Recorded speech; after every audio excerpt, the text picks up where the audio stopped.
Hello everyone, कैसे हैं आप सब लोग। आशा करते सब लोग बहुत ही बढ़िया हैं। तो ऑल इंडिया बार एग्जामिनेशंस 20 के रिगार्डिंग हम यहाँ पे बात करने वाले हैं कि जो ऑल इंडिया बार एग्जामिनेशंस 20 है उसकी योग्यता क्या है, उसकी योग्यता में क्या क्या आ रहा है। सिंपली हम ये बात करेंगे। दूसरा यहाँ पे हम बात करने वाले हैं सिलेबस के रिगार्डिंग। ऑल दो इस चैनल पे आपको सिलेबस के रिगार्डिंग कि कौन सा सिलेबस है, कितने सिलेबस आएगा और कितने सब्जेक्ट है, क्या पढ़ना चाहिए क्या नहीं पढ़ना चाहिए, कौन सा वेटेज में है कौन सा वेटेज में नहीं है, क्या छोड़ सकते हैं क्या नहीं छोड़ सकते हैं, क्या लेके जाना चाहिए क्या नहीं लेके जाना चाहिए, उसके रिगार्डिंग आपको सेपरेट वीडियो इसी चैनल पे मिलने वाला है। फिर भी थोड़ा बहुत हम इसके बारे में देख लेंगे। और लास्ट में आता है क्वेश्चन पेपर का कि यहाँ पे पेपर कैसे आते हैं, पेपर का कैसे करें, कितना टफ आता है, कितना मॉडरेट आता है, कितना इजी आता है, राइट। ये सारी चीज़ें रहेगी। तो फॉर्म का रहता है। तो सबसे पहले एलिजिबिलिटी की बात कर लेते हैं। ऑल इंडिया बार एग्जामिनेशंस 19 से पहले की एलिजिबिलिटी और 19 के बाद की योग्यता जो है पूर्णतः चेंज हो चुकी है, पूरी तरह से चेंज हो चुकी है। ऑल इंडिया बार एग्जामिनेशंस 18 तक ये होता था कि आपने एलएलबी कंप्लीट कर ली हो, आपका रिजल्ट आ गया हो, आपने स्टेट बार काउंसिल में अपना एनरोलमेंट जो है करवा लिया हो। मीन्स कि आपके पास में एक जो है प्रोविजनल आपके पास में अपना आईडी कार्ड आ चुका है। एज एन एडवोकेट आपके पास आपका एनरोलमेंट नंबर आ चुका है। अब 2 साल आपके पास समय दिया गया था कि भाई आप प्रोविजनली इसको आप जो है यूज कर सकते हैं, लेकिन हाँ उसके बाद में आपका जो है ये प्रोविजनली नहीं चलेगा। इसके बाद आपको जो है इन्हीं 2 सालों के अंदर आपको ऑल इंडिया बार एग्जामिनेशंस कंडक्ट जो करवाती है बीसीआई, वो एग्जामिनेशन देना है, उसको क्लियर करना है। इसकी शर्त ये थी कि आप जो है इसको ऐसा नहीं है कि एक बार में क्लियर कर सकते हैं, आपकी मर्जी है। आप जब तक आपसे ये एग्जाम क्लियर होती तब तक आप इसको एग्जाम को क्लियर कर सकते हैं और उसके बाद में आपको सीओपी मिलेगी, ऐसा था। लेकिन ऑल इंडिया बार एग्जामिनेशंस 19 में एक रिट लगती है। रिट का मेन यही पर्पस रहता है कि जो स्टूडेंट्स है, क्योंकि बीसीआई को सुप्रीम कोर्ट ऑफ इंडिया की तरफ से डायरेक्शन मिले हुए हैं कि आपको हर 6 महीने में ये एग्जाम कंडक्ट करवाना है। क्योंकि यहाँ पे बहुत सारे स्टूडेंट्स जो रहते हैं वो एलएलबी करते हैं और हर जो है फाइनल ईयर में आने के बाद उनको 1 साल का वेट करना पड़ता है कि वो कब, क्योंकि सितंबर या अक्टूबर के बीच में यहाँ पे फाइनल ईयर के एग्जामिनेशंस की रिजल्ट आ जाते हैं और डिग्री वगैरह आने का वेट हो जाता है। तो होता क्या है कि यही टाइम रहता है जहाँ पर एग्जामिनेशंस कंडक्ट करवा रही होते हैं। तो इससे क्या होता है कि 1 साल का वेट हो जाता है। तो स्टूडेंट ऐसा वेट क्यों करे। तो रिट लगी थी। रिट में सुप्रीम कोर्ट ऑफ इंडिया ने फिर से वही चीज डायरेक्शन जो है बीसीआई को दी है कि भाई हर 6 महीने से आप जो है एग्जामिनेशन करवाए। खैर डायरेक्शन जो है वैसा का वैसा ही रह गया है, डायरेक्शन के अनुसार काम नहीं हुआ है। वही 1 साल बाद में आपको जो है सितंबर लास्ट में दिखा था और वही सितंबर 2025 में आपको ऑल इंडिया बार एग्जामिनेशन 20 के नोटिफिकेशन देखने को मिल गए हैं। इसलिए 6 महीने वाला जो डायरेक्शन है उसका कुछ भी नहीं हुआ है। ठीक है। एलिजिबिलिटी की बात कर लेते हैं। तो जैसे पहले का मैंने बताया, अब क्या चेंजेस हुआ है। तो जिसने अगर ऑल इंडिया बार एग्जामिनेशंस 19 दिया है उसको सारा कुछ पता है और मैंने काफ़ी सारे वीडियोस भी इसी चैनल पे बनाए हैं जो कि आपको ऑल इंडिया बार एग्जामिनेशंस 19 के समय का भी है। आप इजीली आप उसको देखोगे तो आपको 20 में भी पूरा वही चीज़ हेल्प करेगी, कुछ नया नहीं है इसमें भी वही सारी चीज़ें हैं। कौन से लोग हैं, क्योंकि कुछ भी चेंजेस हुआ नहीं है। 3-4 कैटेगरी में यहाँ पे बताया गया है। पहला चीज़ तो सिंपली ये बताया गया है कि जिस भी आपके लिए इम्पोर्टेंट क्या है कि आप रिकॉग्नाइज यूनिवर्सिटी के स्टूडेंट होने चाहिए, ये इम्पोर्टेंट है। ठीक है। और उसके बाद में क्या बताया गया है, अगर आप एनरोलमेंट अगर आपका आ चुका वो तो है ही, उसके अलावा क्या है, अगर आप फाइनल ईयर स्टूडेंट है without backlog last year semester वाले हैं, आप ये एग्जामिनेशंस के फॉर्म फिल कर सकते हैं। यहाँ पर आपके लिए अंडरटेकिंग फॉर्म रहेगा। जब आप फॉर्म फिल करने जाएंगे, फॉर्म के रिगार्डिंग नेक्स्ट वीडियो आएगा, आपको वो पक्का देखना है ताकि आपको ये क्लियरिटी हो जाएगी जो मैं यहाँ पे बता रही हूँ। जब आप उस फॉर्म को फिल करेंगे तो आपके पास 2 ऑप्शन आएंगे। एक ऑप्शन आएगा अंडरटेकिंग के लिए जो कि स्टूडेंट है जो इन कैटेगरीज में आ रहे हैं।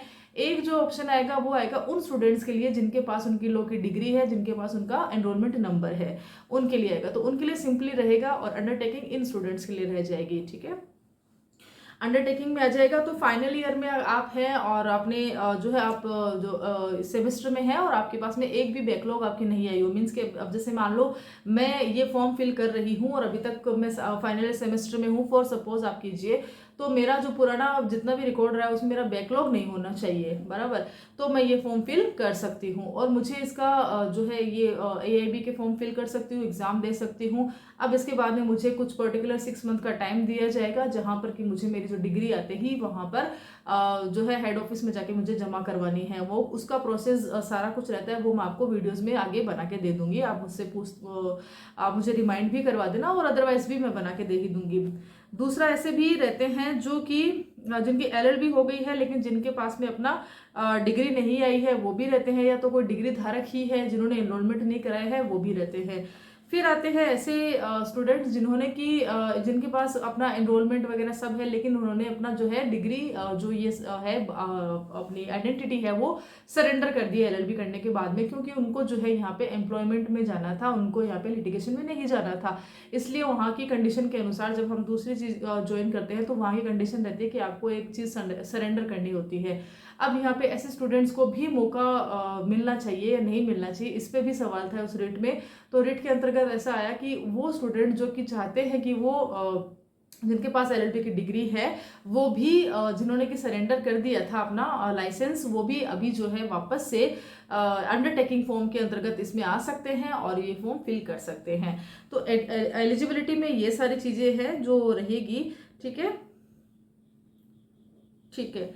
बात कर रहे थे सिलेबस की, तो सिलेबस में कुछ चेंजेस हुआ है या नहीं हुआ है। तो देखिए सिलेबस में चेंजेस कुछ भी नहीं हुआ है। लास्ट ईयर चेंजेस हुआ था, उसमें जो है न्यू क्रिमिनल लॉज ऐड हुए थे। इस बार ऐसा था कि चेंजेस में ऐसा सोचा था कि भाई सिर्फ और सिर्फ नए क्रिमिनल लॉज ऐड होंगे, क्योंकि यहाँ पर बहुत सारी जुडिशरी जो है सिर्फ और सिर्फ नए क्रिमिनल लॉज ही दे रही है। अब यहाँ पर जो है दोनों ही क्रिमिनल लॉज दे दिए गए हैं कि भाई आपको ओल्ड भी पढ़ना है और आपको न्यू भी पढ़ना है, जो थोड़ा सा मुश्किल लगेगा क्योंकि कुछ स्टूडेंट्स बिल्कुल नए हैं या कुछ स्टूडेंट जो अंडरटेकिंग से आ रहे हैं, जो अपना लाइसेंस सरेंडर करने के बाद आ रहे हैं, उनके लिए काफ़ी समस्या होने वाली है, क्योंकि उनको एक साथ काफ़ी मेजर लॉज, बड़े बड़े मेजर लॉज उनको पढ़ने पड़ेंगे, जिसमें कि नए क्रिमिनल लॉ, पुराने क्रिमिनल लॉज, कॉन्स्टिट्यूशन रहेगा, सिविल रहेगा, ये एक साथ में इतनी सारी चीज़ें वो भी 2 महीनों के अंतर्गत आपको पढ़नी रहेगी। थोड़ा सा टफ आपको नॉर्मली रहने ही वाला है। ठीक है, तो ये रहेगा सिलेबस के अंतर्गत। सिलेबस के रिगार्डिंग मैं अभी यहाँ पे ज़्यादा नहीं बोलूँगी, क्योंकि पूरा डिटेल में वीडियो मैंने बताया कि कौन से सब्जेक्ट होते हैं, कौन सा पढ़ना चाहिए एंड ऑल दैट सब कुछ बताया गया है।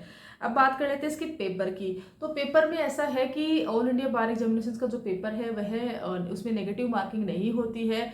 100 मार्क्स का वह पेपर होता है, 3 घंटे का वह पेपर होता है। यहाँ पर आपको जो है नेगेटिव रहेगा नहीं, हाँ क्वालिफाई आपको यहाँ पे करना रहता है। 40% यहाँ पर जो है रिजर्वेशन कैटेगरी और 45% आपको जो है अनरिजर्व कैटेगरी के लिए यहाँ पे मार्क्स सिक्योर करने रहते हैं। इससे पहले ऑल इंडिया बार एग्जामिनेशन 18 से पहले 17 तक ऐसा था कि आपके पास में जो है 35% जो है रिजर्वेशन कैटेगरी का था और अंडर रिजर्व का था जो है 40% था। 5% यहाँ पे इंक्रीज कर दिया गया है। तो ये भी था कि इस बार ऑल इंडिया बार एग्जामिनेशन में भी, अभी तो नहीं है लेकिन हाँ आने वाले बार एग्जामिनेशन में हो सकता है कि 45% को जो है 50% के अनुसार कर दिया जाएगा। तो इसमें भी कोई नई चीज़ नहीं होगी, हो सकता है BCI ऐसा भी सोच रही है। खैर बात कर लेते हैं एग्ज़ाम की। तो एग्ज़ाम इसका इतना टफ नहीं आता है, बिल्कुल भी चिंता करने की ज़रूरत नहीं है। लेकिन हाँ अगर आपने तैयारी नहीं करी है, अगर आपको ऑल इंडिया बार एग्जामिनेशंस को अटैम्प्ट करना नहीं आ रहा है, आपको ये एग्ज़ाम देना मैंडेटरी है। आपके एनरोलमेंट अगर आपने करवा रखा है 2 साल हो गई है तब भी आपको मैंडेटरी है, ज़रूरी है, क्योंकि आप लिटिगेशन में जाना चाहते हैं। और अगर दूसरा ये भी है कि अब आप जो है सिविल जज एग्जामिनेशंस अगर आप देना चाहते हैं तब भी आपको 3 साल की मैंडेटरी एग्जामिनेशन जो है प्रैक्टिस चाहिए। तो देखा जाए तो ऑल इंडिया बार एग्जामिनेशन कंपलसरी कर दिया गया है, कहीं ना कहीं डायरेक्ट और इनडायरेक्टली ये कंपलसरी है, मैंडेटरी कर दिया गया है। तो इसके पेपर के लिए अगर आपके पास में अच्छी तैयारी है तो आप खुद से भी इसके पेपर की तैयारी कर सकते हैं। नो डाउट आप आराम से अपने घर बैठ के भी इसकी तैयारी कर सकते हैं। लेकिन फिर भी अगर आपको लगता है कि नहीं मैं यहाँ पे नहीं कर पा रहा हूँ या नहीं कर पा रही हूँ, तो डेफिनेटली मैं आपको बोलूँगी कि आप इसकी कोचिंग ज्वाइन कीजिए। कोचिंग ज्वाइन करोगे ना आप लोग, तो आपको एक प्रॉपर गाइडेंस मिलेगी कि आपको करना क्या है। और आपकी एक अच्छी फीस भी यहाँ पे लगती है, 3500 रुपये की फीस यहाँ पे लगती है। 1 साल का सवाल है, तो आपके लिए अगर आपको इश्यूज़ है तो डेफिनेटली मैं आपको कोचिंग के लिए बोलूँगी, आप कोचिंग कीजिए। आपकी पसंद, आप कहीं से भी कोचिंग कर सकते हैं और बाकी आप अपने घर बैठ के भी अपनी तैयारी कर सकते हैं। ठीक है, पेपर में है कैसा आता है। तो पेपर में जैसा कि मैंने बताया कि पेपर आपका कैसे आएगा, तो पेपर आपका आएगा करीब 100 मार्क्स का आएगा। उसमें से 46 मार्क्स आपके सिविल के, क्रिमिनल लॉज के, दोनों क्रिमिनल लॉज के मिला के, कॉन्स्टिट्यूशन के मिला के 46 मार्क्स करीब आपके पेपर में उसमें आने वाला है। दूसरा आपके जो है 2-2 मार्क्स के करीब आप मान के चलिए 6, 7, 8, 9, 10 ऐसे आपके सब्जेक्ट्स हैं, करीब 9 to 10 ऐसे सब्जेक्ट है जो कि 2-2 मार्क्स के आने वाले हैं। तो वो भी आपका रहेगा कि भाई आप 10 सब्जेक्ट आप ऐसी भी तैयारी कर सकते हैं कि भाई चलो 19 सब्जेक्ट है उसमें से 10 तो ऐसे हो गए, मुझे 9 सब्जेक्ट्स पे एकदम मेरी तैयारी करनी है और बाकी के जो सब्जेक्ट्स है 10 सब्जेक्ट है उनके लिए मैं सिर्फ और सिर्फ सेक्शन देखूंगा और उनके बैरेक्स जो है उस दिन लेके जाऊंगा, तब भी आपकी अच्छी तैयारी हो सकती है। दूसरा ये रहता है कि जो ऑल इंडिया बार एग्जामिनेशन 17, 18 और 19, ज़्यादा पीछे मत जाइए, इन तीनों के जो है आप पेपर जरूर देखिए, किस तरह से आपकी एग्जामिनेशन सारी होती है, किस तरह से पेपर का मोड आता है, किस तरह के क्वेश्चन यहाँ पे पूछे जाते हैं, वो रहेगा। फोकस किस पे करना है तो क्रिमिनल, सिविल और फैमिली लॉ पे आपको फोकस करना है। डेफिनेटली मैं आपको बोलूंगी अगर आप इन पे फोकस करते हैं, नॉर्मल है कि भाई आप बोलोगे कि भाई ये तो नॉर्मल चीज़ है, इसमें कौन सी बताने वाली बात है, बिल्कुल बताने वाली बात नहीं है, एग्री। लेकिन फिर भी मैं अगर बोलती हूँ क्योंकि हम क्या रहते हैं ना कि ऐसा रहता है एंड टाइम पे कि हम सब कुछ पढ़ लेंगे, सब कुछ देख लेंगे, वैसा नहीं करना है। ओपन बुक है, हमें बुक अलाउड है, हमें डायरेक्ट अलाउड है, तो हम टेंशन क्यों ले रहे हैं, हमें खाली सर्च ही करना है। और छोटे छोटे जो 2-2 मार्क्स वाले हैं उनके लिए हम समय भी हमारा क्यों खराब करें, वो रहता है। बाकी आपकी पर्सनल ओपिनियन है, आप क्या सोचते हैं, आप क्या नहीं सोचते हैं, आप पर डिपेंड करता है आप कहाँ से मार्क्स लेके आ सकते हैं। 8 नंबर की कॉन्स्टिट्यूशन आएगी, आप 10 नंबर की कॉन्स्टिट्यूशन आ सकती है या 8 नंबर की आती है, आप उसकी बजाय आप जो है बाकी 5 सब्जेक्ट पढ़ लीजिए, वो भी 2-2 मार्क्स के जो है 10 मार्क्स हो जाएंगे। वो आप पे डिपेंड करता है कि आपकी तैयारी किस में अच्छी है। ऐसा कुछ भी नहीं है कि हो सकता है कॉन्स्टिट्यूशन होने को 8-10 नंबर की आ रही है, लेकिन अगर आपको जो है पूरा उसको ढूंढने के बाद भी आपको 2 ही क्वेश्चन उसके कर पाए तो आपके लिए तो वो 4 नंबर वाली ही हो गई है। तो ऐसा नहीं है कि अगर 8 नंबर की है तो मार्किंग अच्छी होने से ऐसा नहीं है कि आपका पेपर अच्छा हो जाएगा। आपकी तैयारी कैसे है वो डिपेंड करेगा। क्रिमिनल लॉज भी आपको पता है कितना बड़ा क्रिमिनल लॉज है, लास्ट ईयर का जरूर देखना कि आपको नए क्रिमिनल लॉ से कितने क्वेश्चन मिले, बहुत कम मिले होंगे, तो वो चीज़ भी देखनी जरूरी है। तो कुछ ऐसा ही है। बाकी इन पे फुल डिटेल वीडियो बनाया हुआ है, आप जो है फुल डिटेल वीडियो पक्का देखना है आपको और मुझे बताना है कि वहाँ आपको वो वीडियोस कैसे लगे। फिर भी अगर आपको कोई क्वेश्चन आ रहा है तो आप डेफिनेटली मुझे ये कमेंट करके पूछ सकते हैं, या तो मेरी इंस्टाग्राम आईडी है एडवोकेट बिंदु धाबाई, वहाँ जाके भी आप मुझसे कॉन्टैक्ट कर सकते हैं। Till then thank you so much.